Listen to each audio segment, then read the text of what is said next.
Welcome everyone to Chart's webinar series. Today we have Patrick Guzzle and Dan Chancellor from the National Restaurant Association, and they are presenting on helping your restaurant managers ace health inspections. Welcome, Patrick and Dan. Hey, thanks, Sarah. So I am Dan with the National Restaurant Association, and I'm really excited to help bring this webinar to you as we prepare to launch National Food Safety Month next week. Actually, and I want to let you know our theme for National Food Safety Month is food safety at every level. And the idea there is everyone who works in a hotel or a restaurant has a specific role in keeping customers safe. And in order to keep the customers safe, we know there are specific things that everyone within that hotel or restaurant must do. And so all throughout the month of September, we're creating content that can help you do a better job of contributing to the culture of food safety. And one of the weeks we're focusing on managers, and specifically this topic of passing health inspections. And even though we know you're all around the country and there are a wide variety of health codes and jurisdictional requirements around the country, there are a handful of common violations that we see pretty frequently and that the health inspectors themselves will see frequently, which is why we're lucky to have Patrick Guzzle, our VP of Food Science here, who can lean on his experience as a health inspector, and he's going to give you some do's and don'ts on before, during, and after a health inspection to help make sure you and your managers pass it. So Patrick, the floor is yours. Well, thanks, Dan. Excuse me, just a little bit more about me before I go into my slides. I am joining you from Boise, Idaho today. So I know it's late in the day. It's a little after 4 o'clock where many of you might be. It's only 2 o'clock in the afternoon for me, so the day's still kind of young. As Dan mentioned, I have experience as a health inspector. I have been involved in retail food safety, specifically restaurants and grocery stores, since about 2001. Prior to joining the National Restaurant Association, I was a health inspector for almost 20 years. I ran or managed a state program, so I was responsible for training health inspectors throughout the state of Idaho. I was also responsible for trying to ensure our consistency. And then prior to joining the state program, I worked at a local health department where I did the vast majority of food inspections in the community where I lived. So I do have some experience with this. Now, having said all that, this is all mostly geared towards food safety inspections. However, I think that the things that we'll talk about today, for the most part, can be applied across the board. Excuse me, whatever kind of business you're in. If you are subject to some kind of an inspection, as we talk about the principles that are involved with food safety and how they apply to what I'm going to be discussing, I think the same types of principles can be applied to any business or any type of public facility that is subject to some kind of a regulatory inspection. So let's just go ahead and dive right in. So what really is a health inspection? Well, when I talk about a health inspection, this is something that is usually mandated by some type of a state law or local ordinance. It serves to ensure that your establishment is meeting specific code requirements that are designed for the safety of your guests. For me, that's one of the most important elements to keep in mind, is that although we talk about the codes and sometimes it's kind of a pain to meet certain elements of the code, ultimately, this is all about the safety of your guests and your guests' expectations. Depending on where you live, these kinds of inspections might be conducted annually, semi-annually, or any other schedule as determined by the regulatory authority. Usually that regulatory agency does have authority to shift or adjust that inspection frequency. For example, the jurisdiction that I managed, we had a requirement to conduct at least once a year an inspection, and I would emphasize those words, at least once a year. If we felt the need to inspect a facility more frequently, we had the authority to do so. So this really is going to depend, the frequency is really going to depend on where it is that you are located. As Dan mentioned, we're going to talk about some steps to take before, during, and after the inspection. And each one of these is a little bit different. They're equally important, but the steps that we take at each one of these points might be a little bit different. So we'll talk about each of these. We'll start with before the inspection. One of the most important things that you can do is train your staff on what the current expectations are, be they for food safety or building safety or whatever it might be. Your staff needs to be trained. Now, I'm telling you this as if I were speaking to the manager of the facility. I recognize that you are all trainers. So what I have told people in the past is once a manager goes through that initial training, it's the in-house training that then takes place that really helps drive the success. It's my opinion only, but my opinion that in-house training will be more effective than anything that we can do as trainers. If we stand up in a classroom, for example, and talk about people, oh, you got to do X, Y, and Z. Ultimately, what is more effective is what that manager will then take back to the facility and train his or her staff on how to best proceed. I say make food safety, and again, I think this can be applied for anything. So any other area that you want to emphasize, a point of daily or weekly discussions. I'm going to show you some examples here in a few minutes about something that I encountered recently where I think that these kinds of safety or code requirements were probably not being discussed on a frequent basis. You need to follow up with your staff after training. It's really your chance to quiz them, right? So whether that manager chooses to send additional staff to the training that you're providing, or whether that manager is the only one doing the training and then conducting some in-house training, it's really important for that manager to then follow up with staff after that training. It is a chance to quiz them. It's also a chance to help reinforce what we really want to be reinforcing in terms of these safety protocols. I tell the person who has been trained, you must follow the best practices all the time. When we're talking about food safety, for example, nothing sends a more clear message, but it's the wrong message.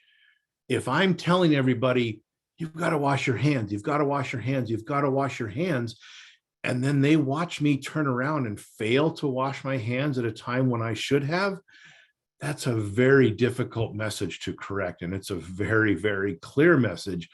But again, it's the wrong message. I just told them that I'm telling them it's important for everybody except for me, right? That's not the message we want to be giving our folks. We have to be willing and able to take corrective actions anytime that we become aware that something isn't right. And here again, I'm going to show you some examples later on of where I think this might have gotten a little bit slipped up in a particular facility. And along with that second to bottom bullet point there, the bottom bullet point is very important.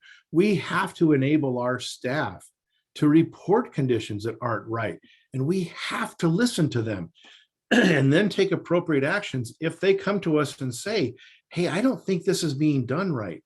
Maybe we missed a step, or they see something that they think is not right.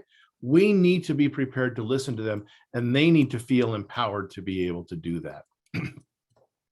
So here's a couple of examples. Now, this first one that I'm going to show you, if you've seen some of my webinars before, you'll recognize this picture. I use this picture fairly frequently.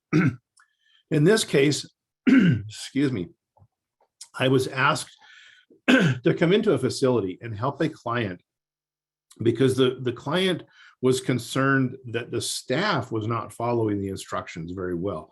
So this particular management asked me to come in and observe staff and report on what I was finding. So I did that. I spent a good 2.5 days observing the staff. And at one point, I asked some staff about a sanitizer solution for the buckets that they were filling up. And they said, well, we just, we push this button over here in the sink, it puts in a predetermined amount.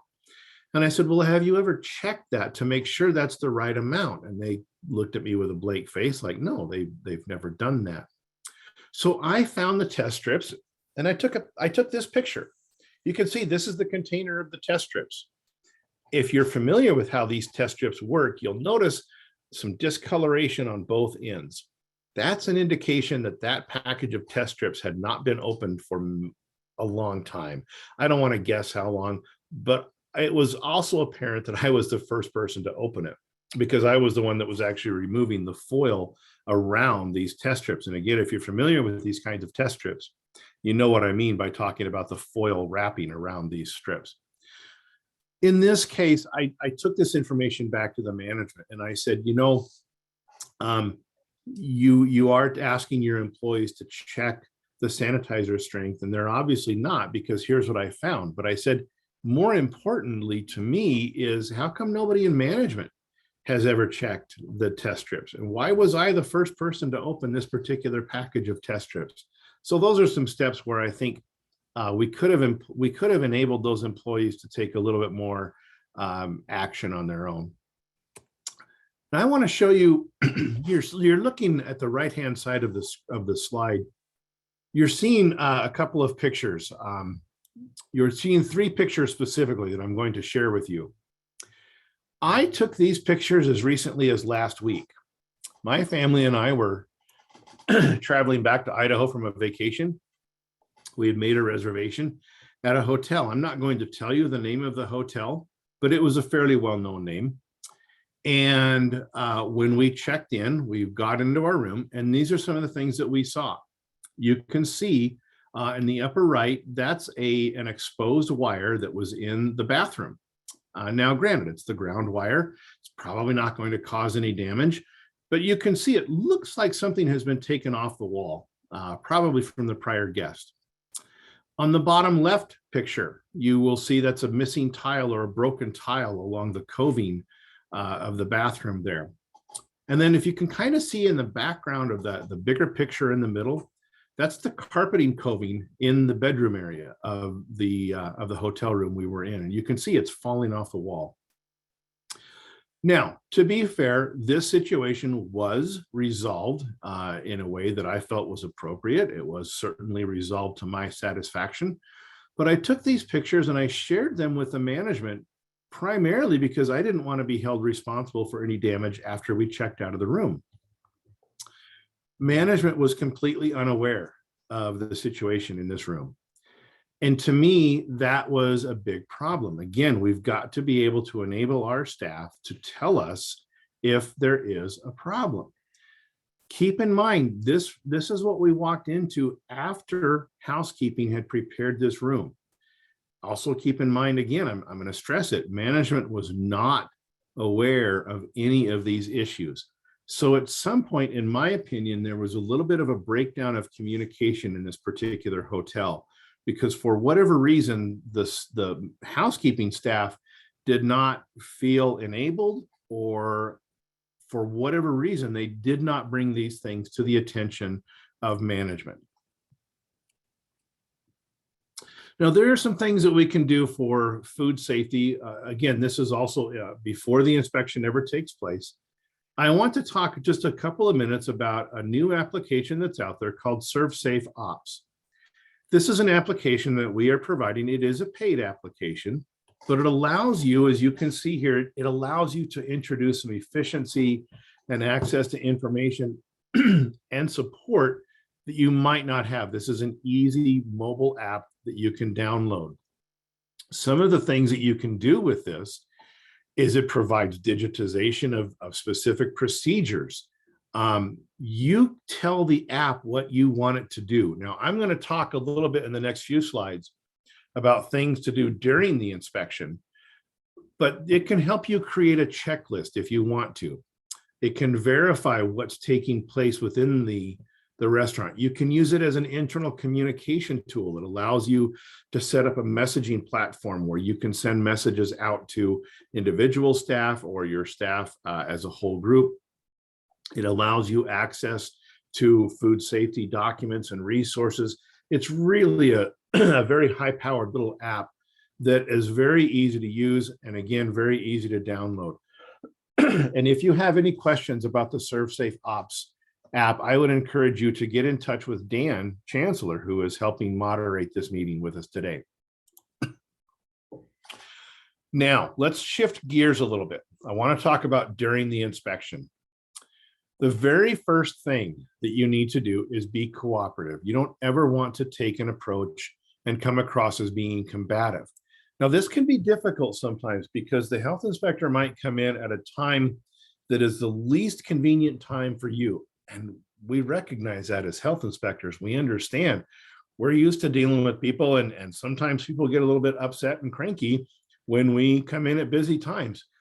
We try to avoid that, but sometimes it's required.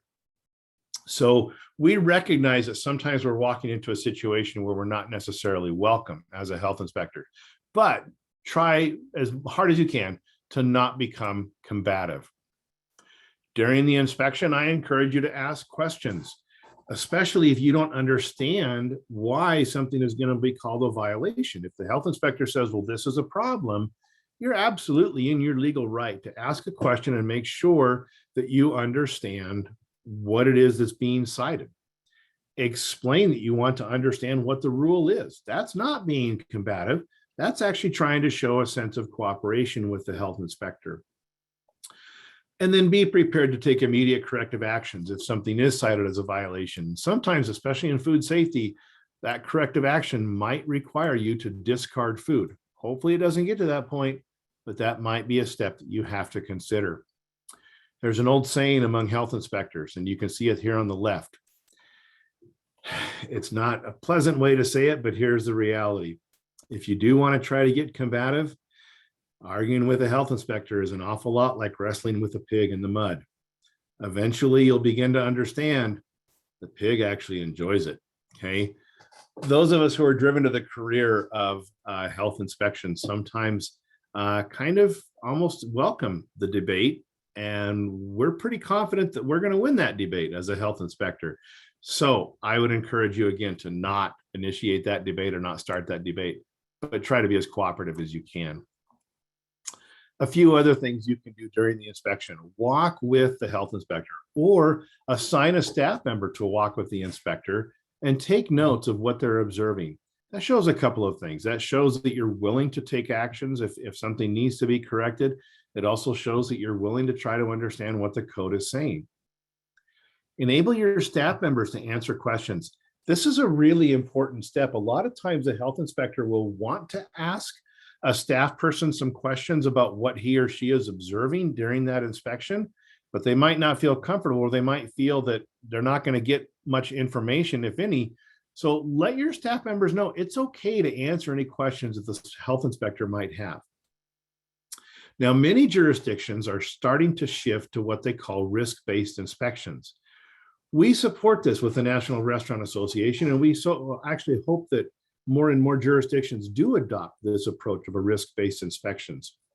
What a risk-based inspection does is it allows the health inspector to focus his or her time on the things that are likely to cause a foodborne illness incident, and not as much time on things like assessing the cleanliness of the bricks behind the sink, like you see in this picture. That's something that can be assessed relatively easy. But to assess something like personal hygiene practices, that takes a little more time. So risk-based inspection enables the health inspector to do that. And if you're familiar with the terms out of the food code, what a risk-based inspection does is allow that inspector to focus more on the priority items and less on the core items or non-critical items. I just kind of went through some of these, but some of the things that would happen during an ideal risk-based inspection is that the inspector will observe hand washing practices. They might ask about illness policies. They might ask about any recent events where someone had to miss work because of an illness. They'll record temperatures of your food, cooking temperatures, holding temperatures, cooling temperatures. They should be able to record those temperatures relatively easy. They'll spend more time observing the employees and less time, like I mentioned, observing the floors, walls, and ceilings aspect of the inspection. After the inspection, it's important for you to understand what your obligations are and what is expected of you. Some jurisdictions might allow you to submit some type of a written report of corrections. If that's the case, then go ahead and do that report the way that you're instructed to do. Some jurisdictions might require an on-site follow-up inspection. Other jurisdictions might not require any next steps. So it's imperative that you understand what is expected of you for any follow-up items. Share your contact information and ask the inspector for his or her contact information. Once you've got that and the inspection is wrapping up and the inspector is about to walk out, go ahead and start working with your staff to implement any long-term corrective actions. Again, we certainly hope it doesn't get to this point, but you might need to be required to discard food. Well, that's going to mean money out of the pocket of the operator. So what can we do to help correct that so it doesn't become an issue during the next inspection? And as I mentioned, be prepared to take immediate corrective actions on anything that is cited as a violation. Now, it's certainly true that not all violations are going to allow for an immediate action, but those that can take immediate action, go ahead and start making those plans. Some other things for you to keep in mind after the inspection. It's very important that you have a good working relationship with the inspector. That can be very helpful if you encounter any future concerns. I don't believe it's on my slides, but let me share an example with you here really quick. I had a situation when I was a field inspector where a restaurant operator did have some concerns, and he actually called me after the inspection was done. Well, it turns out that his questions didn't pose any significant public health concern, but he told me that he felt comfortable contacting me and being able to get that information, and we had a great working relationship. Now, health inspectors might change jurisdictions, so it is very possible that a different person will conduct the inspection the next time you see that inspection taking place. That's common practice among health inspectors, so don't get too bent out of shape if you see that happen. And follow the suggestions from this presentation, and I'm hopeful that you wouldn't have any problems. You're always welcome to contact me. I don't have my contact information on this slide, but you can certainly get a hold of me through the association. I am more than happy to help anyone with any questions that you might have. We do regularly field questions about content that's in the training that we provide through the Servsafe Manager course and the Servsafe Employees course. I'm more than happy to answer any questions at all. Dan, I'm going to give some time back to you so you can talk a little bit more about National Food Safety Month, but I thank you for your time.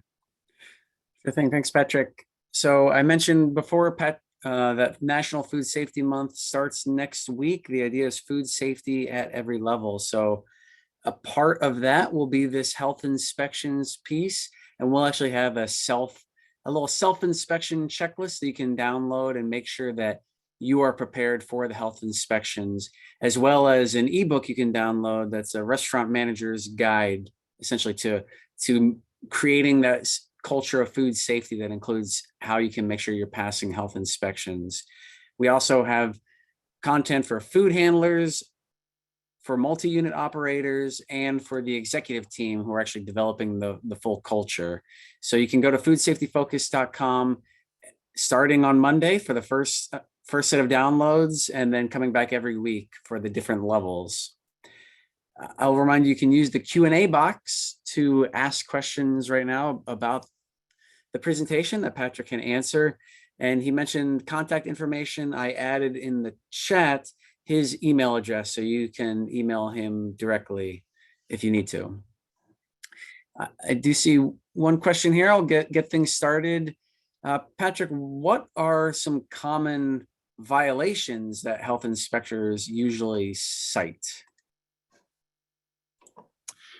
Yeah, great question. So typically, especially if it's a risk-based inspection, the typical violations usually come into one of three categories. They're almost consistently always going to be temperature issues, time and temperature control issues. So an improper cooling temperature or an improper holding temperature somewhere. Or they might be a cross-contamination issue, either an observance of cross-contamination during food storage, or things not being cleaned and sanitized appropriately. Or they're going to be a hygiene violation, not washing your hands correctly, maybe not having an adequate illness policy, something like that. I'm going to go ahead and stop sharing so we can, there we go. Now I've got a little bit bigger screen for folks to, at least for me to see. So Yeah. We got great. Another question. If an inspector comes for a follow-up inspection and the score changes, are they able to post the new score or must the original score stay posted? That's also a great question. This is really going to depend on the jurisdiction, but most of the time they should be able to post an updated score. At a minimum, they should be able to say the original score was this, but then on a subsequent follow-up inspection, the things were noted to be corrected. So then along those same lines, it's if you don't agree with a specific violation that led to a lower score, do you have any options there? Yeah, again, this is going to depend on the jurisdiction, but you should have the right to some kind of an appeal process. So if you do encounter this situation, I would encourage you to work perhaps with the inspector supervisor if necessary to find out what the appeal process is like and what are your options. So I know this question was certainly not asked by anyone who had you as a health inspector, Patrick, but how should I respond if I feel the inspector is being combative with me? This is a really tough one because boy, you don't want to have that situation continue to escalate. And I'll just share an example really quick where there was something that happened that I did not handle well as a field inspector. I was not in a good mood. I walked into a facility. The operator expressed to me that it was not a good time for the inspection to take place, and I didn't respond very well. And I became a little bit combative myself as a health inspector. If that ever happens, I would encourage you to, first of all, maybe let some time pass. Go ahead and go along with the inspection and try to de-escalate things as much as possible. And then maybe if you wait a day or two, you could then either contact the inspector supervisor to vocalize some concerns, or oftentimes you might find after a day or two that, you know what, maybe things weren't as combative as you had initially thought they were. I'm sure we've all probably experienced a situation where we started to write an email, for example, and we were, maybe upset as we wrote that email. And then maybe we decided to wait on sending that email. And the next day, it turns out that situation wasn't as bad as we thought it was. So we ended up dropping the email anyway. I would kind of encourage you to take a similar approach if you find that happening with you. I have sent way too many of those emails without waiting. So I could have used this webinar a long time ago. We're probably all guilty of that. Yeah. So this is maybe along the same kind of answer, but a different type of question, which is, I've been doing this for a long time and my inspector is new and I think I know more than the inspector does. So how do I handle that sort of situation with that imbalance?